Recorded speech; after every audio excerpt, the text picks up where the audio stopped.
Hi అండి. అందరూ ఎలా ఉన్నారు? బాగున్నారా? నేనైతే బాగున్నానండి. ఈరోజు వీడియోలో వచ్చేసి చిన్న చేపల్ని ఎలా కట్ చేసుకోవాలి, ఎలా క్లీన్ చేసుకోవాలనేది ఈరోజు ఈ వీడియోలో క్లియర్గా చూపించబోతున్నాను. వీడియోని స్కిప్ చేయకుండా లాస్ట్ వరకు చూడండి. మీకు కనుక ఈ వీడియో నచ్చితే ఒక లైక్ చేయండి, మీ ఫ్రెండ్స్కి షేర్ చేయండి. మీరు ఎవరైనా మన ఛానల్ని కొత్తగా చూసినట్లయితే విన్నీ కుకింగ్ ఛానల్ని సబ్స్క్రైబ్ చేసుకోండి. ఓకే, లేట్ చేయకుండా వీడియోలోకి వెళ్ళిపోదాం. ఇలాంటి చిన్న చిన్న చేపల్ని చేయడం చాలామందికి రాదనమాట. చేయడం కూడా చాలా కష్టం అండి, ఎందుకంటే చాలా చిన్నగా ఉంటాయి కదా. సో లేట్ ప్రాసెస్ అనమాట. కానీ కర్రీ అయితే టేస్ట్ మామూలుగా ఉండదు అనమాట. ఇంకా మాటల్లో చెప్పలేము, అంత రుచిగా ఉంటాయి.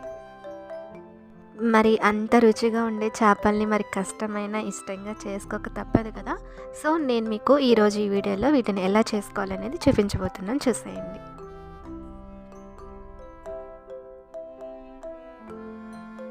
ఈ చేపల నేమ్ వచ్చేసి చేదుబరికలు అంటారండి. మనకి ఎక్కువ విలేజెస్లో దొరుకుతాయన్నమాట. సో విలేజెస్లో ఉన్న వాళ్ళు ఇలాంటి చేపల్ని అస్సలకి మిస్ చేసుకోవద్దండి, ఎందుకంటే మనకి ఎప్పుడు దొరకవు అనమాట. సో మనకి దొరికినప్పుడు మాత్రమే వీటిని ఖచ్చితంగా వండుకుని తినాల్సిందే. ఇంకా నెక్స్ట్ వచ్చేసి ఈ చేపలన్నిటిని చక్కగా బూడిదతో అద్దుకోవాలన్నమాట. అద్దుకున్న తర్వాత చక్కగా తల దగ్గర నుంచి ఇలా పొట్ట వరకు కట్ చేసుకోవాలి. కట్ చేసుకున్నాక మనకి చేపకి అటు ఇటు రెక్కలు ఉంటాయండి, అవి కట్ చేసుకొని కింద తోకను కూడా కట్ చేసుకోవాలి. ఈ చేపని ఇట్లా పొలుసులు ఎందుకు తీస్తున్నామంటే ఇది కొంచెం పెద్ద చేప అనమాట అందులో.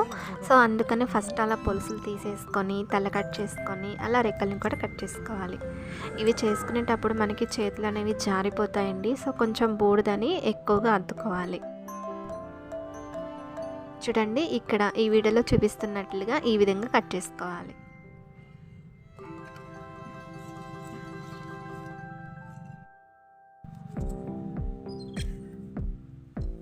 ఈ చేపల్ని చేయడానికి చాలా టైం పడుతుంది, బట్ ఈ చేపల్ని చేయడం చాలా బాగుంటుందండి. ఎందుకంటే చిన్నగా ఉంటాయి కదా, మనకి చేసేటప్పుడు ఆ ఫీలింగ్ అనేది చాలా బాగుంటుందన్నమాట. ఇంకా ఇక్కడ చేపలన్నిటిని మేము చేసేసుకున్నాము. ఇంకా చేసేసుకొని ఒక రాయి మీద ఇలా వేసుకోవాలన్నమాట. వేసుకొని కొద్దిగా వాటర్ని పోసుకుంటూ మెల్లగా ఆ చేపలన్నిటిని రుద్దుకోవాలి. చూడండి, ఈ విధంగా స్లోగా తోముకోవాలన్నమాట. ఇలా తోముకోవడం వల్ల ఏంటంటే ఆ చేపల పైన సన్నగా పొలుసులాగా ఉంటుంది. అది మనం కత్తిపీటతో తీయలేం కాబట్టి ఇలా తోముకోవడం వల్ల ఆ పొలుసు అనేది పోతుందన్నమాట. మనకి ఇలా రుద్దుకునేటప్పుడు కూడా చాలా స్లోగా తోమాలండి, లేకపోతే మనకి ఆ ముళ్ళు అనేది గుచ్చుకుంటే. సో స్లోగా తోముకోవాలి. ఇక్కడ మేము చేపలను చేస్తుంటే ఒక పక్క మా కోడి పెట్టి వచ్చేసి చేపల్ని తింటానని ఎదురుగా వచ్చేస్తుంది అనమాట. దాన్ని తోలుకుంటూ ఒక పక్క ఏమో వీటిని చేసుకుంటూ ఇంకా ఫుల్ టైం పాస్ అనమాట. చూడండి, ఇలా కొద్దిగా వాటర్ని పోసుకుంటూ ఇలా తోముకోవాలి. ఇంకొక విషయం అండి, మళ్ళీ మనం చేపల్ని గట్టిగా తోమినా కానీ చిన్నగా ఉంటుంది కదా, సో చేప అనేది మెత్తగా అయిపోతుందంట. సో అందుకని కూడా స్లోగా తోముకోవాలని మా మమ్మీ చెప్తున్నారు. చూడండి ఎంత వైట్గా వచ్చినాయి కదా, చక్కగా ఇలా శుభ్రంగా క్లీన్ చేసుకోవాలి. ఇక్కడ తోముకోవడం అయితే అయిపోయింది. ఇంకా వీటిని తీసుకొని ఒక దాకలోకి వేసుకుంటాను అనమాట. మా మమ్మీ ఎన్నిసార్లు తోమినా కానీ ఇంకా తోముతూనే అనిపిస్తుంది. చూడండి, చేసినప్పుడేమో అన్ని చేపలు ఉన్నాయి కదా ఇందాక చూసినప్పుడు. ఇప్పుడు చూడండి, కట్ చేయడం క్లీన్ చేయడం అయిపోయిన తర్వాత కొద్దిగానే కనిపిస్తున్నాయి. మనం వీటిని కర్రీ చేసుకునేటప్పుడు కూడా మనం కర్రీ తిప్పేటప్పుడు చాలా స్లోగా తిప్పాలన్నమాట, లేకపోతే మనకి ఆ చేపలు అనేవి ఇరిగిపోతాయి.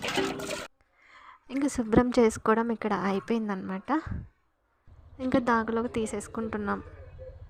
మళ్ళీ దాగలోకి తీసుకున్నాక కూడా మళ్ళీ శుభ్రం చేస్తారు మా మమ్మీ. చూడండి, ఫైనల్గా ఇక్కడ చేపల్ని చేయడం అయితే అయిపోయిందండి. మీకు కనుక ఇలాంటి మంచి వీడియోస్ కావాలి అనుకుంటే విన్నీ కుకింగ్ ఛానల్ని సబ్స్క్రైబ్ చేసుకోండి. Please like, share.